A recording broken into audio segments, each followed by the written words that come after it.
नमस्कार दोस्तों, मैं अभिषेक कुमार स्वागत करता हूं आप सभी का क्लास 9th के हिस्ट्री के इस सेशन में। तो आज के सेशन में हम डिस्कस करेंगे क्लास 9th के हिस्ट्री का 3rd chapter Nazism and the rise of Hitler. तो इस सेशन में हम लोग इस पूरे चैप्टर को नहीं पढ़ेंगे, बस उसके कुछ पोर्शन को देखेंगे और फिर जो अगला पार्ट होगा उसमें इस पूरे चैप्टर को कवर करने की कोशिश करेंगे। तो देखते हैं, स्टार्ट करते हैं Nazism and the rise of Hitler. यानी हिटलर की जो पार्टी थी, जो उसका पार्टी था, उसको नाजी कहा जाता है और किस तरीके से हिटलर का उदय हुआ। तो आज नाजिज्म के ही बारे में पढ़ेंगे, नाजिज्म क्यों आया ये सब जानेंगे और किस कारण से अफेक्ट हुआ ये जानेंगे, और राइज ऑफ हिटलर जो है वो नेक्स्ट वीडियो में हम लोग देखेंगे। तो जो समय था वो क्या था कि शुरू करते हैं। तो समय जो था वो वसंत मौसम का था 1945 में, जब एक छोटा यानी 11 साल का बच्चा, जर्मन बच्चा जिसका नाम था हेलमुथ, वो क्या अपने बेड पे लेटे लेटे अपने पेरेंट्स का जो डिस्कशन था उसको सुन रहा था, जो कि बहुत ही सीरियस बातें उनके द्वारा हो रही थी। वो बहुत ही सीरियस बातें कर रहे थे। उनके फादर, जो कि बहुत महत्वपूर्ण फिजिशियन थे जर्मनी में, वो अपनी पत्नी से क्या करते हैं कि ध्यानपूर्वक कुछ बातें करते रहते हैं और वो कहते हैं कि अब समय आ गया है कि मुझे क्या करना होगा कि या तो अपने पूरे परिवार को मार देना होगा या फिर मुझे खुद अकेले सुसाइड कर लेना होगा। उसके पिता ये जो कहते हैं कि ये क्या है कि उनका बदला का डर है कि जो लोग हैं उनसे बदला लेंगे। तो कौन लोग उनसे बदला लेंगे? तो एलिज वैसी पार्टी थी जो कि युद्ध कर रही थी जर्मनी से उस समय, और युद्ध में वो जीत गई थी, जर्मनी को जीत गई थी। तो उसी से डर था उनको, क्योंकि वो लोग क्या करते थे कि उस समय वो लोग जेविस यानी कि जो यहूदी लोग थे, जो जर्मनी में भी रहते थे, जर्मनी में ही और दूसरे जगहों यहूदी रहते थे, उन पर बहुत ज़्यादा अत्याचार ये लोग जो नाजी लोग थे उन्होंने किया था। तो अगले दिन होता क्या है कि वो हेलमुथ को लेकर के जंगल में जाते हैं। उट्स मतलब जंगल होता है, जंगल में जाते हैं और जहां उन्होंने अपना पिछला हैप्पी टाइम बिताया था एक साथ, वहीं पे जाते हैं और बच्चों का पुराना जो गाना है वो गाते हैं।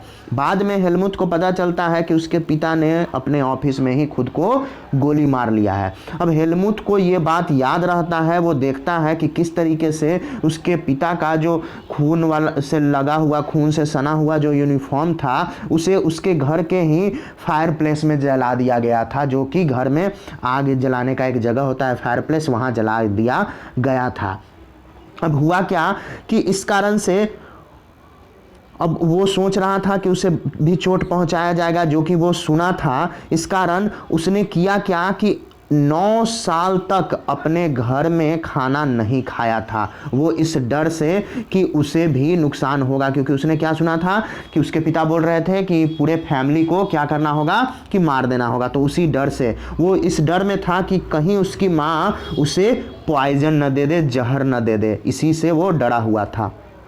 जबकि हेलमुथ था, उसको इस बात का एहसास नहीं था कि इसका क्या मतलब है। उसके पिता जो थे वो क्या थे, तो नाजी थे, एडोल्फ हिटलर के सपोर्टर। और आपको बहुत सारे लोग अब आप जानना चाहेंगे कि नाजी कौन थे और हिटलर कौन था उसके बारे में। तो आप लोग शायद ये जानते हो कि हिटलर का इच्छा क्या था। तो हिटलर का इच्छा था कि जर्मनी को एक शक्तिशाली नेशन बनाया जाए और उनका एम्बिशन था कि पूरे यूरोप पर उनका कब्जा हो। अब आपने सुना होगा कि वो करते क्या थे कि ज्यूइश जो थे, यहूदी, उसको नाजी लोग जो थे वो मार देते थे। और नाजिज्म जो था वो अकेला कोई एक्ट नहीं था, मतलब केवल नाजिज्म जो था वो अकेला एक्ट नहीं था जो एडोल्फ हिटलर का था, उसमें बहुत सारे एक्ट थे। वो एक तरीके से एक सिस्टम था, एक स्ट्रक्चर था आइडियाज का, यानी उनके अंदर ऐसा विचार था किसके बारे में, तो संसार और राजनीति के बारे में। तो अब हम ट्राई करेंगे ये समझने का कि नाजिज्म जो है वो है क्या, और देखेंगे कि क्यों हेलमुथ के पिता ने खुद को गोली मार ली और उनके अंदर कौन सा डर था। तो हुआ क्या कि मई 1945 में जर्मनी ने एलिज को सरेंडर कर दिया। एलिज जो लोग थे, जो अलग अलग देश के जो लोग थे, वो मिलकर के एक साथ जर्मनी के खिलाफ लड़ रहे थे, उनको सरेंडर कर दिया।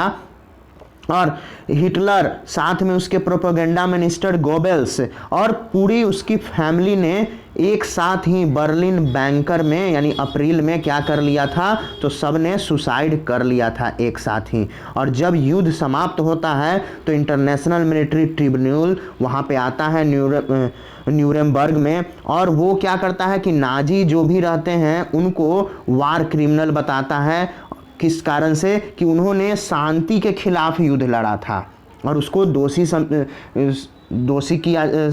दोष लगाया जाता है उस पर, और उस पर मुकदमा चलाया जाता है जो भी नाजी अब बच गए थे जिन्होंने आत्महत्या नहीं की थी उन पर।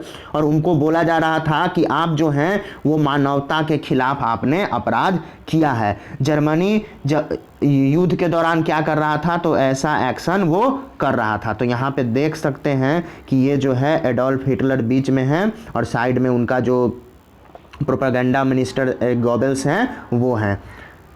अब आगे देखते हैं कि वो कर क्या रहा था। तो वो सही में ह्यूमैनिटी के अगेंस्ट क्राइम कर रहा था। जो नाजी लोग थे वो इस कारण से हुआ क्या कि वहाँ बहुत सारा उस पर दोष लगाया गया नाजीज पे। अब ये जो एक्ट थे वो क्या क्या थे, नाजी कौन कौन सा एक्ट लगा रहे थे, वहाँ के जो यहूदी थे, जो जूइश थे, उन पर किस तरीके से वार कर रहे थे। तो जब सेकेंड वर्ल्ड वार का शैडो था, मतलब सेकेंड वर्ल्ड वार का छाया था, तो जर्मनी में जिनोकिडल वार चल रहा था। यानी कि वहाँ कर क्या रहा था कि बस कुछ खास समुदाय के लोगों को बहुत हद तक मारा जा रहा था जो कि बिल्कुल इनोसेंट थे, बिल्कुल निर्दोष थे। और वो कहाँ के थे, तो यूरोप के थे। उनको मार दिया जा रहा था। बहुत सारे लोगों को मारा गया, जिसमें कि 6 मिलियन यहूदी, 2 लाख gypsy, 1 million Polish civilian, 70,000 German भी थे। तो वैसे जर्मन, अब जर्मन को भी मार रहा था जो कि उनको लग रहा था कि ये दिमागी रूप से या फिजिकली रूप से डिसेबल्ड हैं। और वैसे लोगों को भी मारा गया जो कि पॉलिटिकल अपोनेंट्स थे, यानी कि राजनीति में उनका विरोध कर रहे थे। अब नाजी जो थे उनका विचार क्या था कि वो क्या करें, उनका मतलब था कि जो भी अनप्रेसिडेंटेड हैं लोग उनको मार दिया जाए। और किस तरीके से मार रहे थे, तो उन पर गैस चला करके, मतलब गैस का अटैक करके। और एक सेंटर था, किलिंग सेंटर ही बना हुआ था। कहाँ, तो ऑश्विट्ज़ एक जगह है जर्मनी में, वहाँ किलिंग सेंटर मतलब लोगों को गैस चैम्बर में डाल दिया जाता था। और पूरा मतलब गैस चैम्बर में डालने के बाद वो पूरा तरीके से ख़त्म हो जाते थे, पूरा उनका शरीर जो था वो नष्ट हो जाता था, गायब हो जाता था। अब न्यूरम्बर्ग में जो ट्रिब्यूनल चला, मतलब जो कोर्ट था, उसने केवल 11 लीडिंग जो नाजीज थे उनको ही मृत्युदंड का सज़ा दिया, जबकि बाकी जो दूसरे नाजी थे उनको क्या किया गया, तो आजीवन कारावास सुनाया गया। और ये जो हो रहा था, इसको जो पनिशमेंट मिल रहा था नाजी को, वो बहुत कम था, क्योंकि उनका जो क्राइम था वो बहुत बड़ा था। वो बहुत हद तक लोगों को परेशान करते थे, उन पर बहुत ज़्यादा कष्ट उन पर करते थे। तो एलिज जो थे वो ऐसा नहीं चाहते थे कि जर्मनी का हार भी हो गया और उनको हैरास भी किया जाए, परेशान भी किया जाए, क्योंकि फर्स्ट वर्ल्ड वार के दौरान उन्होंने वैसा किया था। किसको, तो जर्मनी को। तो वो अब ऐसा नहीं चाहते थे कि सेकेंड वर्ल्ड वार के बाद भी उनको बहुत ज़्यादा परेशान किया जाए। अब सभी लोग सोच रहे थे कि अब जो है वो जर्मनी में नाजी का जो है वो क्या होगा, राइज होगा, फील कर रहे थे। लेकिन पार्टली हुआ क्या कि जर्मन में फर्स्ट वर्ल्ड वार मतलब जब ख़त्म हुआ था तब उस समय नाजी का राइज हुआ था। अब क्या क्या वो लोग एक्सपीरियंस किए थे सो देखते हैं। सेकेंड वर्ल्ड वार के बाद तो नाजी ख़त्म हो गया, फर्स्ट वर्ल्ड वार के बाद नाजी का शुरुआत वहाँ पे जर्मनी में हुआ था। तो अब जब सेकेंड वर्ल्ड वार समाप्त होता है तो वहाँ पे वेमर रिपब्लिक का शुरुआत होता है, वेमर रिपब्लिक। अब वेमर रिपब्लिक था क्या, तो जर्मनी जो था वो बहुत ही पावरफुल एम्पायर था, बहुत शुरुआत से ही, यानी 20वीं सेंचुरी में ही। उसने जब फर्स्ट वर्ल्ड वार लड़ा था 1914 से 1918 तक, तो किससे, तो ऑस्ट्रियन एम्पायर से और एलिज के खिलाफ है। एलिज में कौन कौन से देश शामिल थे, तो इंग्लैंड थे, फ्रांस थे, रसिया थे, इनके खिलाफ। और सभी लोग युद्ध में एक साथ इकट्ठे हुए थे, क्योंकि वो चाह रहे थे कि जल्दी से जल्दी उनको विक्ट्री मिले, जीत मिले। और वो ऐसा महसूस किए थे कि जो वार है वो ज़्यादा लंबा ना चले, ज़्यादा लंबा नहीं जाएगा। अगर ऐसा होगा तो और अगर ज़्यादा लंबा अगर चलता है तो यूरोप से जितना भी उसका स्रोत है वो सब का सब खत्म हो जाएगा। जर्मनी जो था इनिशियली शुरुआत में उसने किया क्या कि फ्रांस और बेल्जियम पे अपना कब्जा कर लिया, जबकि एली जो थे वो कमज़ोर हो गए थे, लेकिन जैसे ही यूएस आर्मी ने एंट्री किया 1917 में, तब उसके साथ मिलकर के उसने जर्मनी को हराया एलिज ने, और वहाँ जो था वो सेंट्रल पावर स्थापित कर लिया। कब? तो नवंबर 1918 में एलिज ने जर्मनी पे अपना आधिपत्य जमा लिया, जब अमेरिका का वहाँ पे एंट्री हुआ, यूएस का एंट्री हुआ। कब? तो 1917 के वर्ल्ड वार में, 1970 में अमेरिकन एंट्री हुई। अब डिफीट हुआ, इंपीरियल जर्मनी जो था वो हार गया, और वहाँ का जो इम्पेयर था उसे हटा दिया गया, शासक को। अब अपॉर्चुनिटी था उनके पास कि पार्लियामेंट्री यानी संवैधानिक सभा बनाया जाए और फिर से जर्मन का जो राजनीति है उसको फिर से रिकास्ट किया जाए। तो एक नेशनल असेंबली मिली, कहाँ? तो वीमार में, और उसने एक democratic constitution with federal structure बनाया, एक डेमोक्रेटिक कॉन्स्टिट्यूशन बनाया। और इसमें हुआ क्या कि जो भी डिप्यूटीज थे वो चुने गए जर्मन पार्लियामेंट के लिए, या फिर जर्मन पार्लियामेंट का नाम क्या है? तो रिचस्टैग के लिए। और बेसिस क्या था कि यहाँ पे जो वोट हुआ उसमें सभी लोग भाग लिए, महिलाएं भी, और जितने एडल्ट्स हैं वो सभी को इक्वल अपॉर्चुनिटी मिला था अपना नेता चुनने के लिए। अब जो रिपब्लिक था यानी कि जर्मन रिपब्लिक, वो क्या था कि अपने लोगों के द्वारा नहीं बनाया गया था। वो किस कारण से बना था? तो मेनली उसका जर्मन रिपब्लिक बनने का कारण था कि फोर्स किया गया था जर्मनी के हार के दौरान, यानी जब फर्स्ट वर्ल्ड वार में वो हार गया था तब उस पर फोर्स किया गया था। और जो शांति समझौता था उसके तहत उसे करना क्या था कि शांति समझौते के तहत जो वर्साइल जो था एलाइज के साथ, जो कि कर क्या रहा था कि वहाँ शांति को भंग कर रहा था, और जर्मनी, इस कारण जर्मनी ने क्या किया कि अपने जो ओवरसीज कॉलोनीज थी, यानी जो भी उसकी बहुत सारी कॉलोनीज थी, उसको उसने खो दिया, यानी कि एलिज को देना पड़ा। जब उसमें उसका 10th पॉपुलेशन था, यानी कि 10% पॉपुलेशन भी अपना देना पड़ गया, और 13% उसकी जो क्षेत्र थे, जो राज्य थे, वो भी उसे एलिज को देना पड़ गया। किस कारण से? क्योंकि वो उससे युद्ध हार गया था। जबकि 75% उसका आयरन का स्रोत, यानी जहाँ से उसे लोहा मिलता था, वो भी देना पड़ गया। जबकि 26% उसका कोयल का सोर्स, कोयला का, जो कि कहाँ से? तो फ्रांस, पोलैंड, डेनमार्क और ल्यूथेनिया, जिस पर कि वो जर्मनी ने कब्जा कर लिया था, इन सब को उसे देना पड़ गया। अब एलाइड पावर जो थे उसने क्या किया कि जर्मनी को डीमिलिटराइज कर दिया, यानी कि वहाँ का जो सैन्य शक्ति था उसको भी थोड़ा हटा दिया, ताकि उसका जो शक्ति है वो कमज़ोर हो जाए। उनको वार गिल्ट यानी कि युद्ध का दोषी बताया गया, और जिसके कारण जर्मनी अब जिम्मेदार था कि वो जो भी युद्ध में जो हुआ है खतरा, जो डैमेज हुआ है, उन सब को वो चुकाए। किसको? तो एलिड कंट्री जिस तरीके से प्रभावित हुए हैं इस युद्ध के कारण, उन सब का मतलब जितना खर्च हुआ है सब जर्मनी को चुकाना था। अब जर्मनी पर फोर्स किया गया कि तुम क्या करो कि हर्जाना दो, लगभग 6 बिलियन पाउंड का हर्जाना जर्मनी से लेने के लिए कहा गया। अब जो एलाइड आर्मीज थी उन्होंने क्या किया कि वहाँ का जो रिच मतलब रिसोर्स वाला, जहाँ से बहुत सारे स्रोत जर्मनी को प्राप्त होते थे, उस पर अपना कब्जा जमा लिया। जो जगह है एक राइनलैंड, वहाँ पे। और कब तक कब्जा रखा? तो 1920 तक। बहुत सारे जो जर्मन थे वो क्या किए कि न्यू वेमियर रिपब्लिक के लिए जिम्मेदार थे। केवल इसलिए नहीं वो वेमियर रिपब्लिक बनाए थे कि वो लोग हार गए थे युद्ध, इसलिए भी बनाए थे क्योंकि वो बहुत ज़्यादा लज्जित हो गए थे वर्साइल में। अब इस युद्ध का क्या क्या प्रभाव पड़ा?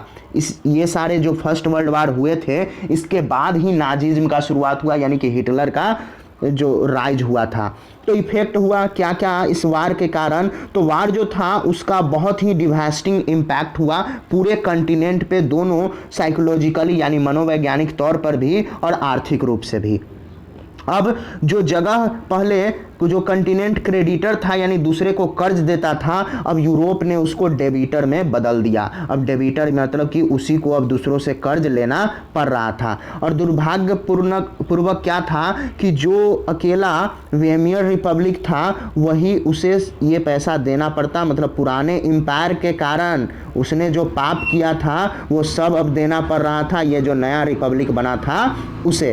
रिपब्लिक को ये बोझ, जो युद्ध का जो बोझ का वो दोषी था, इस कारण देना पड़ रहा था। और उसने किया क्या था कि नेशनल यानी कि राष्ट्रीय ह्यूमिलिएशन का भी उसे सामना करना पड़ा, मतलब राष्ट्रीय उसे अपमान का भी सामना करना पड़ा था। वो फाइनेंशियली बहुत ज़्यादा वीक हो गया था अपना हर्जाना पे करते करते। और जो भी सपोर्टर थे वेमियर रिपब्लिक के, जिसमें मेनली कौन थे, सोशलिस्ट थे, कैथोलिक्स थे, डेमोक्रेट्स थे, अब वो टारगेट बन गए थे किनका, तो उन पर अब कंजर्वेटिव जो थे वहाँ के, यानी कि जो नहीं चाहते थे कि हमारे देश में बदलाव आए, वो उन पर अटैक करने लगे। अब वो टारगेट बन गए थे, यानी अपने देश के ही लोग अपने देश का टारगेट बन गए थे।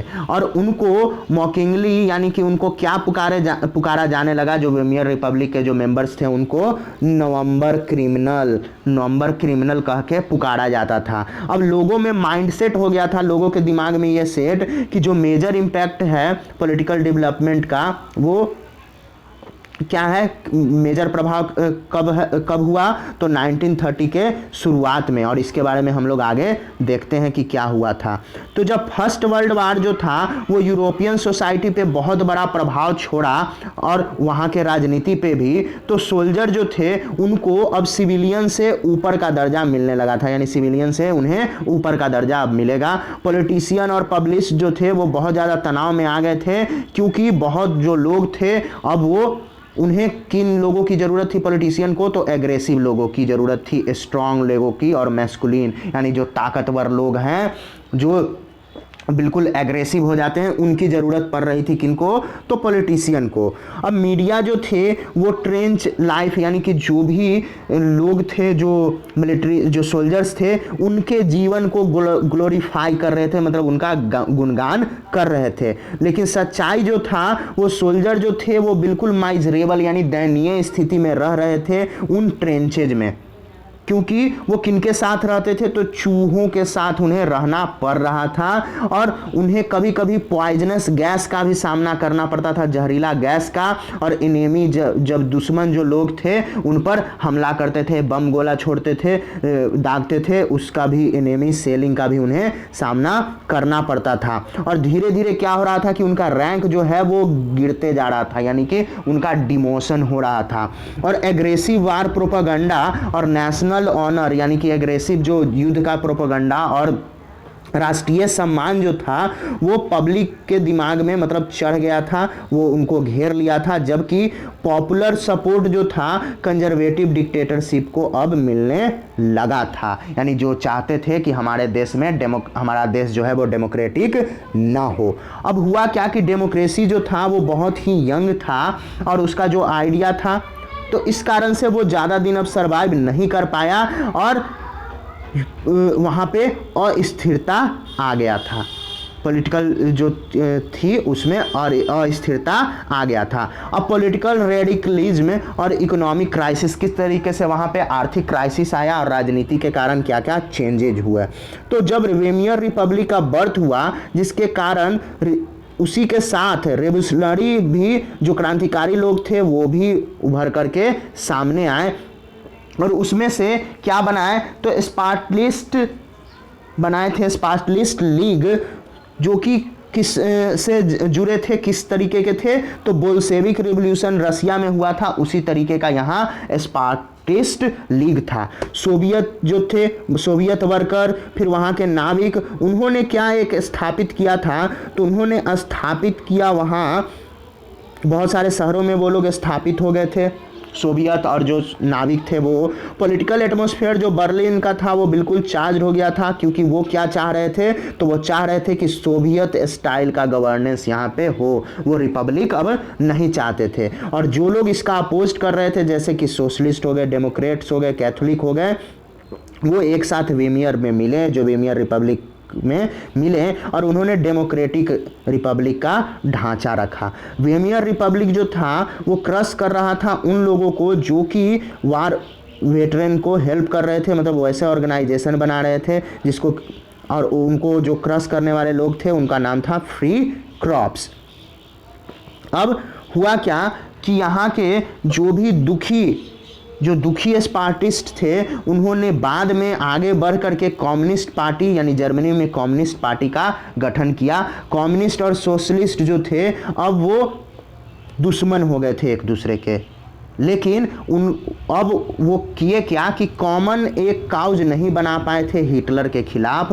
दोनों रिवोल्यूशनरी जो थे मिलिटेंट नेशनलिस्ट थे यानी कि क्रांतिकारी थे, और एक तरीके से क्या कहा जाए तो वो लोग उग्रवादी थे, मिलिटेंट थे यानी आतंकवादी, जिन्होंने रेडिकल सॉल्यूशन बनाया। मतलब सोचा कि अब रेडिकल सॉल्यूशन ही इस प्रॉब्लम का हल हो पाएगा।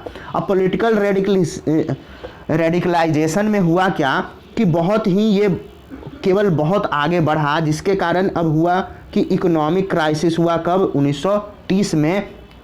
अब जर्मनी जो था वो बहुत ज़्यादा युद्ध लड़ा था, किस पे? तो कर्ज पे, और जिसके कारण उसे अब क्या देना पड़ रहा था कि कर्ज तो वो चुका नहीं सकता था, तो इसलिए उसे गोल्ड देना पड़ता था यानी सोना देना पड़ रहा था। अब जब सोना वो अपने कंट्री से दे रहा था तो गोल्ड का जो रिजर्व था उसके कंट्री में वो धीरे धीरे ख़त्म होने लगा। और 1930 में जर्मनी ने कहा कि अब मैं लोन चुकता नहीं करूँगा, और फ्रेंच ने क्या किया कि उसका जो लीडिंग इंडस्ट्रियल एरिया था रूर जो जगह है वहाँ कब्जा कर लिया, और वहाँ जो कोयला निकलता था उस पर अपना दावा ठोक दिया।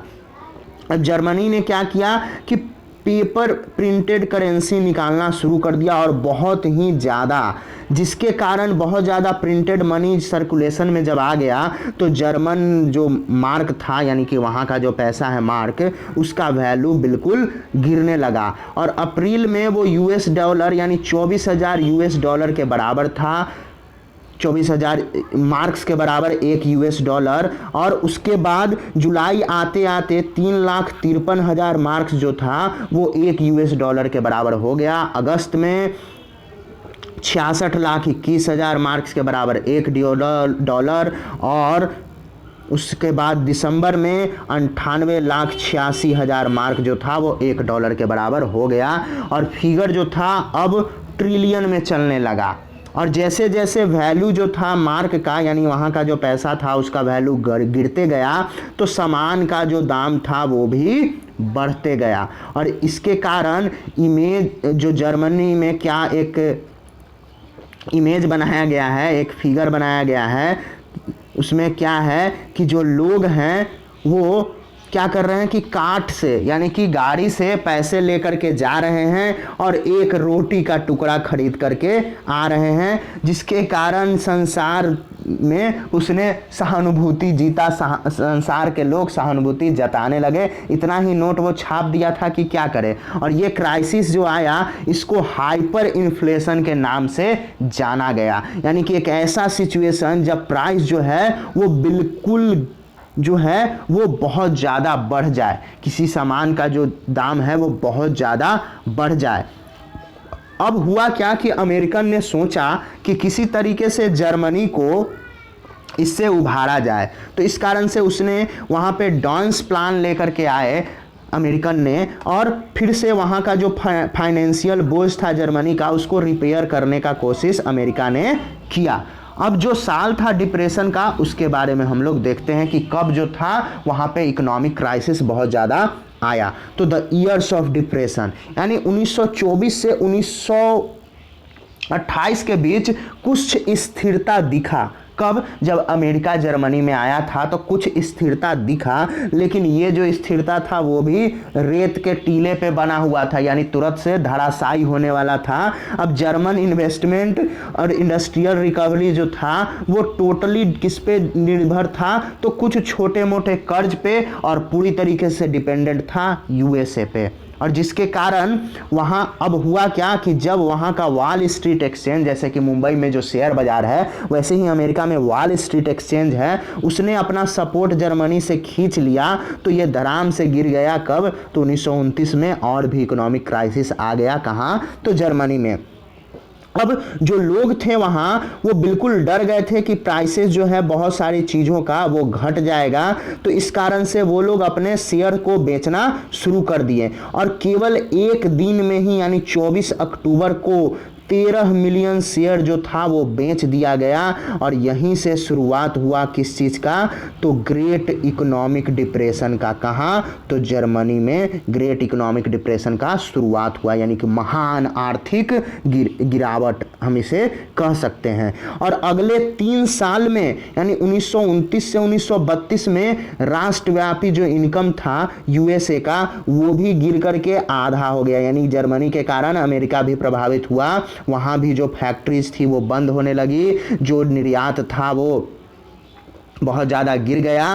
और फार्मर्स भी बुरी तरीके से प्रभावित हुए हैं, क्योंकि अब क्या था कि कोई भी लोग जो थे, अब बहुत सारे लोग जो थे वो करने क्या लगे कि मार्केट से अपना मनी जो था वो निकालने लगे, पैसे निकालने लगे, जिस कारण यूएस का जो इकोनॉमी था वो भी संसार में बहुत ज़्यादा प्रभावित हुआ। उसमें भी बहुत ज़्यादा रिसेशन आया, बहुत ज़्यादा कमी आया। किसके कारण? तो ये सब जर्मनी के कारण हो रहा था, क्योंकि जर्मनी को सपोर्ट कौन कर रहा था? तो अमेरिका। अब जब जर्मन इकोनॉमी जो था वो बिल्कुल बुरा हो गया था, तो इकोनॉमिक क्राइसिस के कारण बहुत ज़्यादा बुरा हो गया था। कब? तो 1932 में इंडस्ट्रियल प्रोडक्शन जो था वो घट करके जर्मनी में और 40% रह गया था 1929 के लेवल तक।